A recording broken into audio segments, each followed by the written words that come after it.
அரசு பதவியில் அமர்த்துவதான் என்னுடைய முதல் வேலை. இப்போ நிறைய பதவிகள்.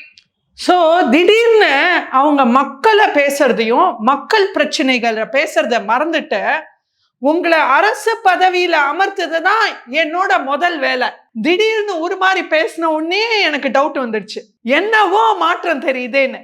பிரேமலதா விஜயகாந்த் அவர்களுக்கு ஒரு அரசு பதவி மீது மோகம் இன்னைக்கு அவங்கள தொட்டிடுச்சு.